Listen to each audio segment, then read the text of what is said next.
오늘 우리에게 주시는 하나님 말씀은 누가복음 10장 1절부터 11절까지 말씀입니다. 누가복음 10장 1절부터 11절까지 우리 한 절씩 읽겠습니다. 그 후에 주께서 따로 70인을 세우사 친히 가시려는 각 동네와 각 지역으로 둘씩 앞서 보내시며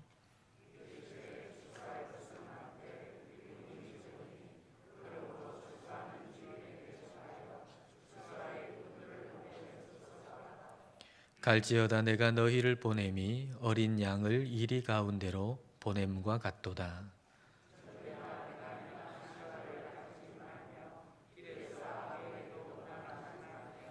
어느 집에 들어가든지 먼저 말하되 이 집이 평안할지어다 하라.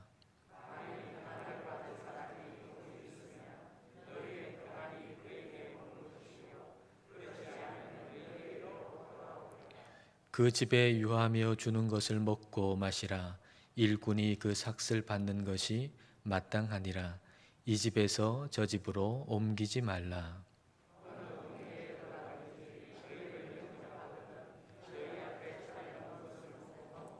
거기 있는 병자들을 고치고 또 말하기를 하나님의 나라가 너희에게 가까이 왔다 하라.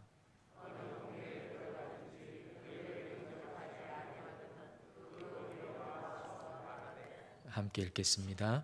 너희 동네에서 우리 발에 묻은 먼지도 너희에게 떨어버리노라. 그러나 하나님의 나라가 가까이 온 줄을 알라 하라. 아멘. 누가복음 9장에서 예수님께서 12명의 제자들을 각 동네로 보내십니다. 그런데 오늘 누가복음 10장에도 동일한 내용이 기록되어져 있습니다. 이번에는 70명의 제자들을 세우시고 그들을 각 동네로 보내셨습니다. 그렇게 하신 이유가, 목적이 어디에 있습니까? 9절과 11절을 보십시다. 말하기를 하나님의 나라가 너희에게 가까이 왔다 하라. 하나님의 나라가 가까이 온 줄을 알라 하라. 하나님의 나라를 전파하기 위함이었습니다. 예수님께서 이 땅에 오셔서 제일 먼저 처음으로 하신 설교, 그 설교의 주제 역시도 하나님의 나라였습니다. 마가복음 1장 15절 말씀, 예수님이 하신 첫 번째 설교입니다. 자, 같이 읽겠습니다. 이르시되 때가 찼고 하나님의 나라가 가까이 왔으니 회개하고 복음을 믿으라 하시더라. 예수님의 말씀의 핵심은 하나님의 나라입니다. 예수님의 사역의 핵심도 역시 하나님의 나라입니다. 그렇다면 예수님을 따르고 예수님을 믿는 저와 여러분의 삶의 핵심 역시도 하나님의 나라여야만 합니다. 하나님의 나라는 하나님의 다스리심, 하나님의 통치라는 말로 바꾸어서 표현할 수 있습니다. 우리 삶의 목적은 바로 하나님의 나라입니다. 하나님의 말씀의 통치를 받아서, 하나님의 말씀의 다스리심을 받아서 살아가고, 그리고 우리 주변에 있는 사람들에게도 하나님 나라가 임하게 하는 것, 이게 우리 삶의 목적이죠. 이게 예수님을 믿는 것의 목적입니다. 예수님을 믿는 것의 목적은 내가 예수님의 말씀에 다스리심을 받아서 살아갈 뿐만 아니라 또 다른 사람들도 우리 주님의 말씀에 다스리심을 받아서 살아가게 하는 것, 이게 바로 예수님을 믿는 목적입니다. 예수님을 믿는 목적이 무엇인가 라고 하는 것을 우리가 분명히 하고 살아야만, 그래야만 우리가 불필요한 불신을 없앨 수 있습니다. 그리고 필요 없는 부러움이나 부끄러움도 역시 없앨 수가 있습니다. 만일에 우리가 예수님을 믿는 목적이 내가 원하는 것 이루어지는 것이다 라고 생각한다면 어떻게 될까요? 나는 예수님을 믿는 목적이 내가 원하는 것 이루어지는 거다. 그래서 그것 위해서 예배하고 그것 위해서 기도하고 산다면 내 삶에 내가 원하는 것이 이루어지지 않을 때, 내 뜻대로 되지 않을 때, 그때 우리는 하나님을 불신하게 될 겁니다. 그리고 다른 사람은 다 가지고 있는데 나한테 그게 없을 때, 그때 그 사람을 부러워하게 되고 시기하게 되고, 그리고 내가 예수님을 믿는다라고 하는 것을 부끄러워하게 될 겁니다. 우리가 예수님을 믿는 목적, 우리가 사는 목적은 바로 하나님의 나라입니다. 이 하나님의 나라를 전하게 하시려고 우리 하나님은 저와 여러분을 이 땅에 보내신 것입니다. 자, 3절 말씀을 보십시오. 갈지어다 내가 너희를 보냄이 어린 양을 이리 가운데로 보냄과 같도다. 예수님께서 70명의 제자들한테 가라 라고 말씀하셨어요. 가라. 그런데 이 제자들이 각 동네로 가는 그 모습이 마치 어린 양을 이리 가운데로 보내는 것과 같다. 그렇게 예수님이 말씀하셨습니다. 우리는 하나님 나라를 전파하기 위해서 어려운 곳으로 보내진 사람들입니다. 저와 여러분들은 쉬운 곳에 보내진 사람이 아니라 하나님 나라를 전파하라고 어려운 곳에 보내진 사람들입니다. 그러므로 삶이 참 어렵다고 느껴질 때마다 우리는 우리의 삶의 목적이 무엇인가를 다시금 생각해야만 합니다. 왜 이렇게 우리 삶이 어려운가? 왜 내가 이렇게 사는 게 힘든가? 라고 느껴지고 생각들 때마다 우리의 목적이 편한 삶이 아니라, 안락한 삶이 아니라 하나님의 말씀의 다스리심을 받으면서 살고 다른 사람에게도 그 하나님의 말씀의 다스리심을 받아 살도록 하는 것, 그것이 우리의 삶의 목적이라고 하는 것을 우리는 다시 상기시켜야 하는 것입니다. 우리의 목적이 하나님의 나라이기 때문에 다른 사람보다 가진 것이 없다고 해서 부끄러워할 필요가 없습니다. 자, 4절 전반절을 보십시오. 전대나 배낭이나 신발을 가지지 말며. 아무것도 가지지 말고 지금 전도하러 가라는 말씀이잖아요. 근데 이게 항상 그래야만 된다는 얘기는 결코 아닙니다. 그 이후에 이 사도 바울이 전도 여행할 때도 보면 풍족할 때도 있었잖아요. 빈곤할 때도 있었지만 풍족할 때도 있었어요. 그러니까 이 말씀은 항상 아무것도 없어야 된다라는 말씀이 결코 아닙니다. 하나님 나라를 전하는 임무를 위해서 아무것도 가지지 않고 가야 할 때가 있다는 얘기죠. 그러면 또 반대로 얘기하면 하나님의 나라를 전하는 임무를 위해서 어떤 때에는 풍족할 때도 있다는 얘기입니다. 그러므로 우리가 풍부하냐 아니면 빈곤하냐, 아주 고급 빌라에 사느냐 아니면 그렇지 않느냐, 초라한 집에 사느냐, 아주 비싸고 좋은 자동차를 몰고 다니느냐 아니면 그렇지 않느냐에 따라서 다른 사람을 판단하거나 우리 자신을 판단하는 일은 없어야 한다는 얘기입니다. 우리는 그 모든 것을 하나님 나라를 전하는 임무라는 차원에서 볼 수 있어야 한다는 얘기죠. 그게 하나님 나라가 임한 사람입니다.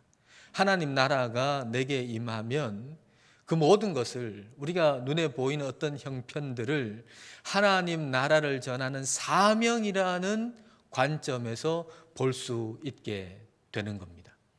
그런 의미에서 사도 바울은 하나님의 나라가 온전하게 임했던 사람이라고 말할 수가 있습니다. 빌립보서 4장 12절과 13절입니다. 나는 비천에 처할 줄도 알고 풍부에 처할 줄도 알아 모든 일 곧 배부름과 배고픔과 풍부와 궁핍에도 처할 줄 아는 일체의 비결을 배웠노라. 내게 능력 주시는 자 안에서 내가 모든 것을 할 수 있느니라. 이 13절 말씀 우리가 잘 알잖아요. 이 13절 말씀을 현대어 성경은 이렇게 번역해 놨습니다. 자, 우리 함께 읽겠습니다. 내게 힘을 주고 강하게 하시는 그리스도의 도움으로 나는 하나님께서 원하시는 것을 다 할 수 있습니다. 내가 모든 것을 할 수 있다는 얘기는 내가 원하는 것 모든 것 다 할 수 있다, 이런 얘기가 결코 아닙니다. 궁핍한 상황에서도 풍족한 상황에서도 내가 모든 걸 할 수 있다라는 얘기는 하나님께서 원하시는 모든 걸 내가 할 수 있다, 그런 얘기입니다. 이게 하나님의 나라가 임한 사람의 능력이죠. 어떤 사람은 궁핍할 때에 좀 풍족해지면 하나님 원하시는 일을 하겠습니다, 이렇게 생각해요. 근데 좀 풍족해지면 궁핍했을 때보다 더 하나님하고 더 멀어져요. 근데 하나님의 나라가 임한 사람은 궁핍하든지 풍족하든지 언제나 하나님께서 원하시는 일을 할 수 있는 사람입니다. 그러면 하나님께서 원하시는 게 뭡니까? 하나님께서 원하시는 것이 바로 하나님의 나라입니다. 하나님의 나라는 하나님이 전부가 되시는 거예요. 내가 그리스도 안에서 모든 것을 할 수 있다라고 하는 이 얘기는 바로 어떤 처지에 있든지 나는 오롯이 하나님 한 분만 바라보고 살 수 있습니다 라는 얘기예요. 내게 능력 주시는 자 안에서 내가 모든 걸 할 수 있다는 얘기는 내가 예수님 믿기 때문에 내가 원하는 건 내가 다 할 수 있고 내가 다 얻을 수 있다는 얘기가 아닙니다. 내게 능력 주시는 자 안에서 내가 모든 걸 할 수 있다는 얘기는 내가 어떤 처지에 있다고 할지라도 나는 오롯이 주님만 바라보고 주님 한 분만으로 만족하고 살 수가 있습니다라는 고백인 겁니다. 하나님 나라가 임한다는 것은 하나님이 전부가 되신다는 얘기예요. 우리 예수님께서 알파와 오메가, 내 삶의 처음과 끝이 되신다는 얘기예요. 우리 예수님이 내 삶의 전부가 되시는 것, 그게 바로 하나님의 나라가 내 안에 임하는 것입니다. 지난 주간에 여러 가지 근심과 부담으로 제 마음이 굉장히 힘들고 무거웠습니다. 그냥 있어도 한숨이 저도 모르게 그냥 후 하고 나올 정도로 마음이 대단히 무거웠습니다. 근데 어떤 모임이 있어가지고 그 모임에 가느라 차를 몰고 가고 있는데 한 말씀이 제 마음속으로 쑥 들어왔습니다. 그 말씀이 무엇인가 하면 여호와는 나의 목자시니 내게 부족함이 없으리로다 라는 말씀이었습니다.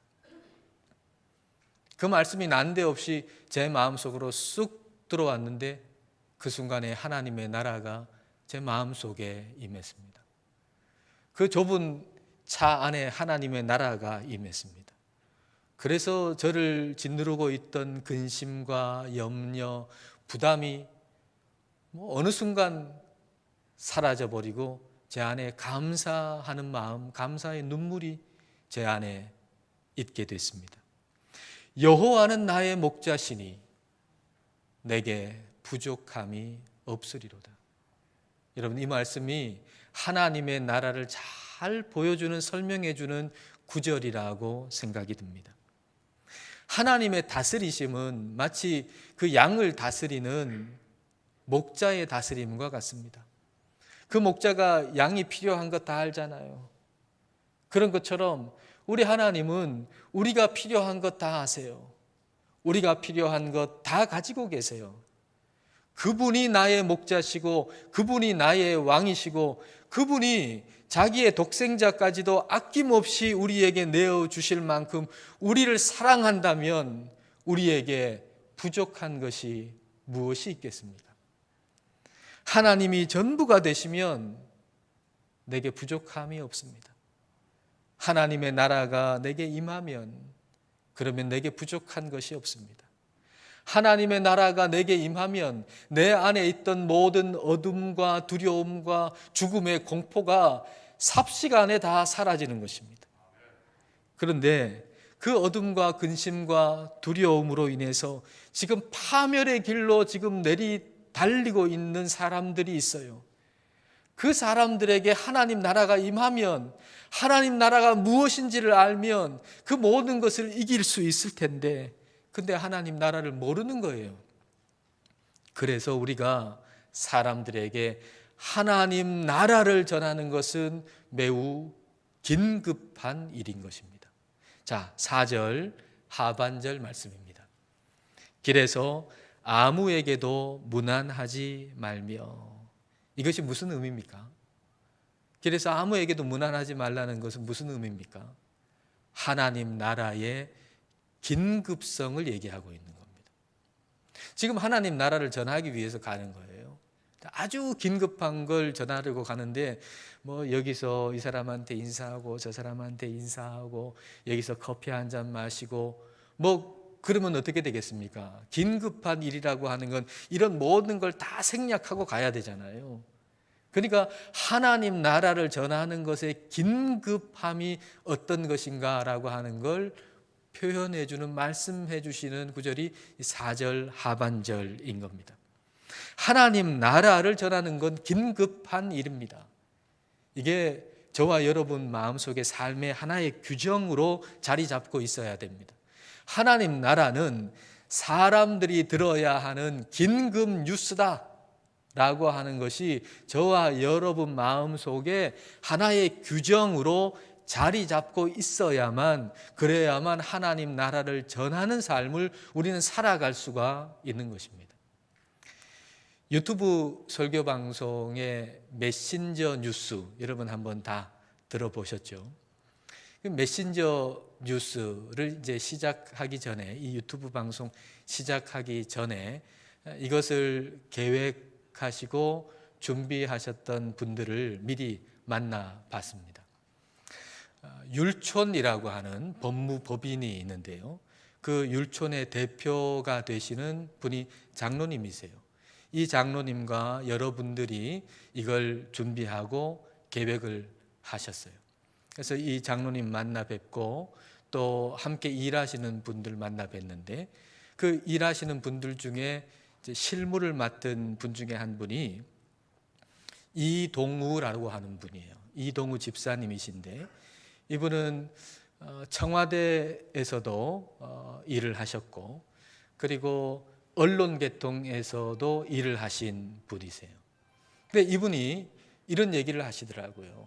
언론계통에서 이야기되는 그런 얘기인데, 그 얘기가 뭐냐 하면 규정이 100%다라는 얘기입니다. 어떤 일을 하기 전에 그것에 대한 규정이 필요한데, 그 규정에 따라서 그 일이 이리 가기도 하고 저리 가기도 한다는 거예요. 그러니까 규정이라고 하는 것이 아무것도 아닌 것처럼 보이지만 그 규정이 전부다라는 얘기예요.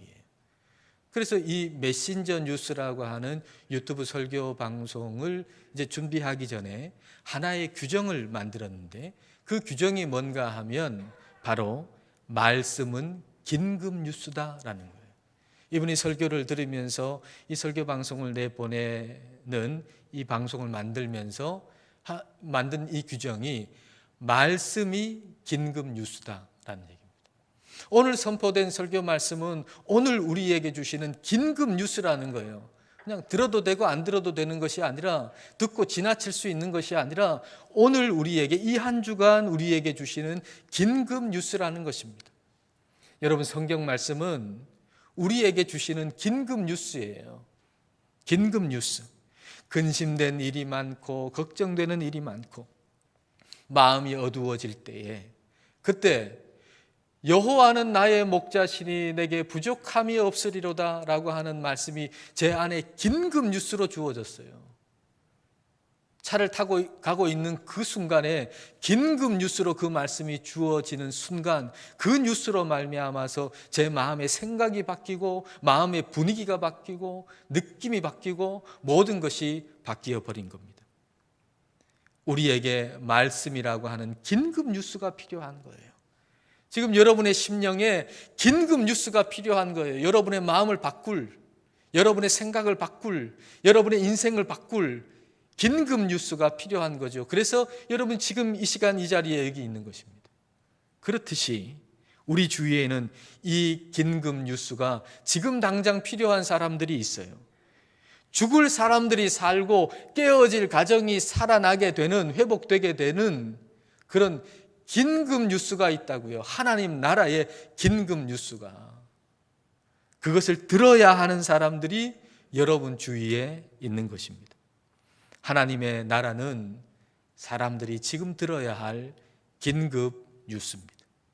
우리는 긴급 뉴스로서의 하나님 나라를 전해야만 하는 것입니다.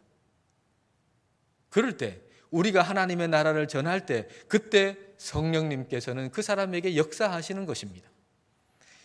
경남의 사천에서 목회하시는 어떤 목사님이 쓴 책을 보니까 우리 부산의 국제시장에서 전도하던 때의 이야기가 거기 적혀 있었습니다.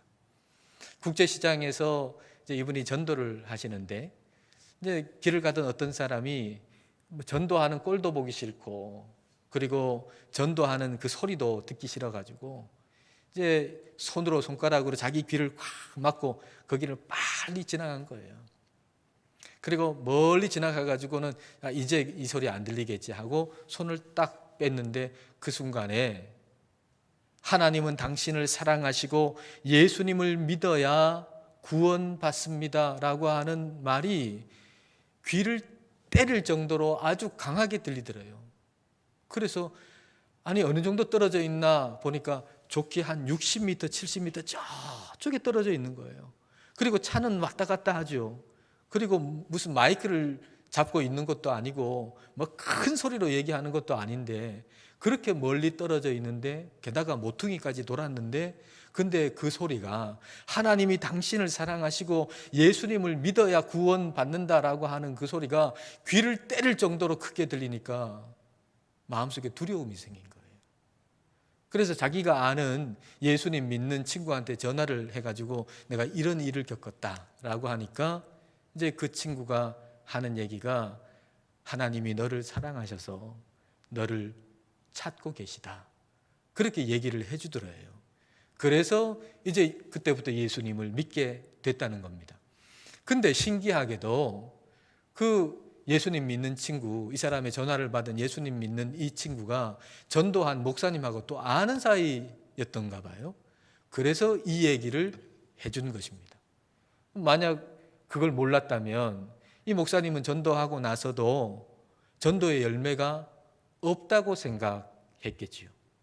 여러분 우리가 하나님 나라를 전하지만은 그 열매를 다 볼 수 있는 건 아닙니다. 다 알 수 있는 건 아닙니다. 그러나 우리가 모른다고 안 보인다고 못 봤다고 열매가 없는 것이 결코 아닙니다. 우리가 하나님의 나라를 전하면 성령님이 역사하셔서 열매 맺게 하시는 것입니다. 그러므로 낙심하지 말고 우리는 하나님의 나라를 전해야 하는 겁니다. 이번 한 주 여러분 주위에는 하나님의 나라가 전해져야 살 수 있는 사람이 여러분 주위에 있습니다. 이번 한 주 여러분이 하나님의 나라를 전하지 않으면 죽을 인생이 있다는 말이에요. 코로나19이기 때문에 하나님 나라를 전할 수 없다고요? 아니요. 코로나19이기 때문에 하나님의 나라가 절실히 필요한 사람이 더 많아졌습니다.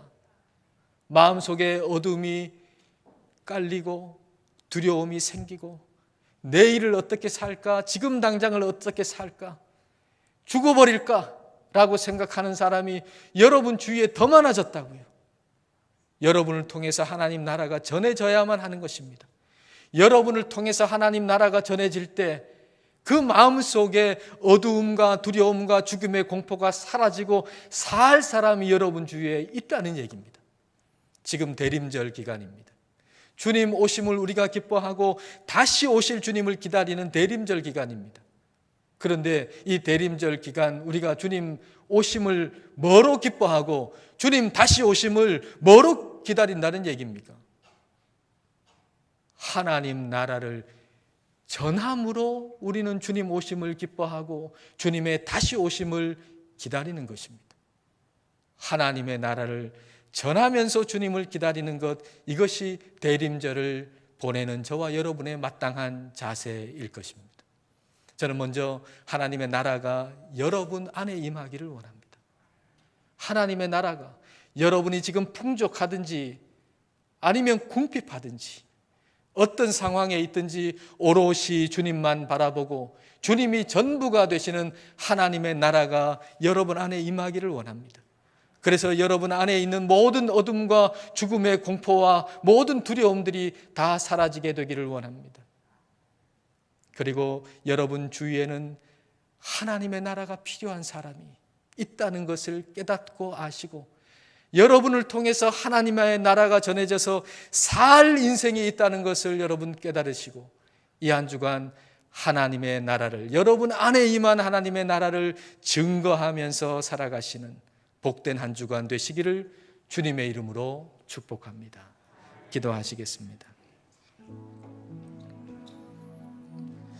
이 시간 기도하실 때 하나님의 나라가 우리에게 임하기를 기도하십시다. 하나님의 말씀에 다스리심을 받고 궁핍하든 풍부하든 오롯이 하나님만 바라볼 수 있게 해달라고 기도하십시다. 하나님이 전부가 되심으로 내 안에 모든 어둠과 무질서와 분노와 공포가 물러가고 하나님의 나라가 임하기를 기도하십시다. 그리고 하나님의 나라를 긴급 뉴스로 들어야 할 우리의 이웃을 위해서 기도하십시다. 지금 당장 하나님의 나라가 전해져야 할 우리 주변의 사람들이 있음을 깨닫고 이 한 주간 그들에게 긴급 뉴스로서 하나님의 나라를 전파하게 해달라고 이 시간 함께 기도하겠습니다.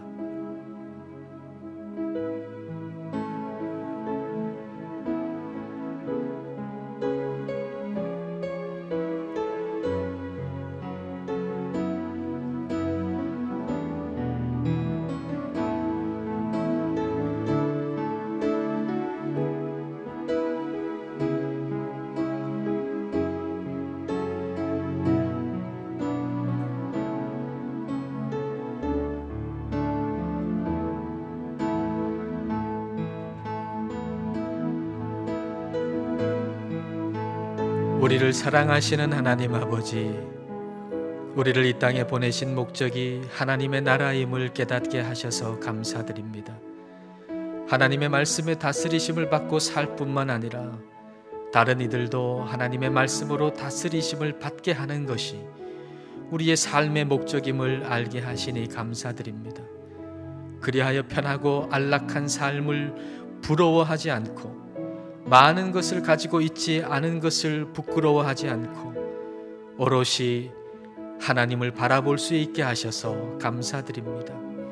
하나님의 나라를 오늘 우리에게 긴급 뉴스로 주셔서 우리에게 있는 모든 어둠과 근심과 죽음의 공포가 물러가듯이 이 한 주간 우리를 통해서 하나님의 나라를 우리 이웃에게 긴급 뉴스로 전하게 하셔서 죽을 사람이 살게 하시고 무너질 가정이 회복되게 하여 주옵소서.